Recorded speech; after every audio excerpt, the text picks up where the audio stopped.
Champions trophy 2025 తుది దశకు చేరుకుంది. మరో 3 మ్యాచ్ల్లో ఛాంపియన్ ఆఫ్ ఛాంపియన్స్ ఎవరో తేలిపోనుంది. India, Australia, New Zealand, South Africa ఈ 4 టీమ్స్లో ఏ జట్టు వరుసగా 2 మ్యాచ్లు గెలుస్తుందో ఆ జట్టే ఛాంపియన్గా నిలుస్తుంది. ఇక ఇండియా తొలి సెమీఫైనల్లో పటిష్టమైన ఆస్ట్రేలియాను ఢీకొట్టనుంది. ఈ మ్యాచ్ దుబాయ్ వేదికగా జరుగుతుందన్న విషయం తెలిసిందే.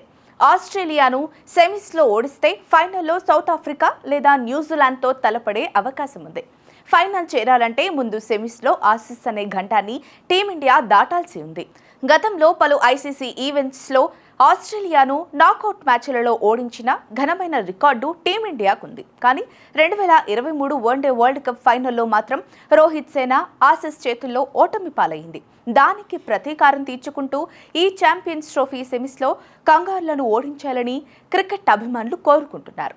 మరి ఇన్ని భావోద్వేగాల మధ్య జరగబోయే ఈ మ్యాచ్కు టీమిండియా ఎలాంటి ప్లేయింగ్ 11స్తో బరిలోకి దిగబోతుందో చూద్దాం. పిచ్ రిపోర్ట్ ఎలా ఉంది? వర్షం వచ్చే అవకాశం ఉందా? రోహిత్ శర్మ టాస్ గెలిస్తే ముందుగా బ్యాటింగ్ తీసుకుంటాడా, ఫీల్డింగ్ తీసుకుంటాడా? ఏది తీసుకుంటే మంచిదనే విషయాలు ఇప్పుడు తెలుసుకునే ప్రయత్నం చేద్దాం. ఈ మ్యాచ్ 2025 మార్చి 4న మంగళవారం దుబాయ్ ఇంటర్నేషనల్ క్రికెట్ స్టేడియంలో మధ్యాహ్నం 2:30 ప్రారంభం కానుంది. భారత క్రికెట్ అభిమానులు స్టార్ స్పోర్ట్స్ నెట్వర్క్ ఛానళ్లలో ప్రత్యక్ష ప్రసారాన్ని చూడవచ్చు.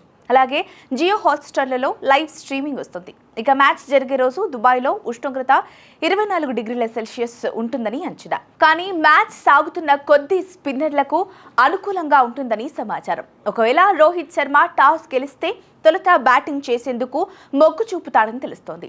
న్యూజిలాండ్తో జరిగిన మ్యాచ్లో కూడా టీమిండియా కేవలం 250 పరుగుల టార్గెట్ను రక్షించుకోగలిగింది.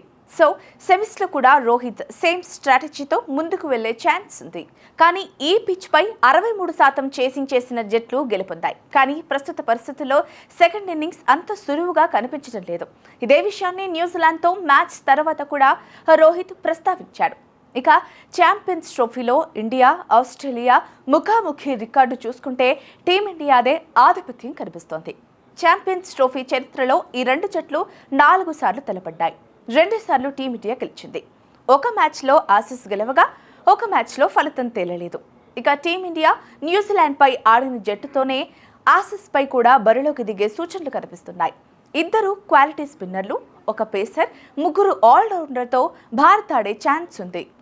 టీమిండియా ప్లేయింగ్ అంచనా కనుక చూస్తే రోహిత్ శర్మ, శుభ్మన్ గిల్, విరాట్ కోహ్లీ, శ్రేయస్ అయ్యర్, అక్షర్ పటేల్, కేఎల్ రాహుల్, హార్దిక్ పాండ్యా, రవీంద్ర జడేజా, కుల్దీప్ యాదవ్, వరుణ్ చక్రవర్తి, మహమ్మద్ షమి. ఇక ఆస్ట్రేలియా ప్లేయింగ్ అంచనా కనుక చూస్తే Matthew Short, Travis Head, Steve Smith, Marnus Labuschagne, Alex Carey, Josh Inglis, Glenn Maxwell, Ben Dwarshuis, Nathan Ellis, Adam Zampa, Spencer Johnson.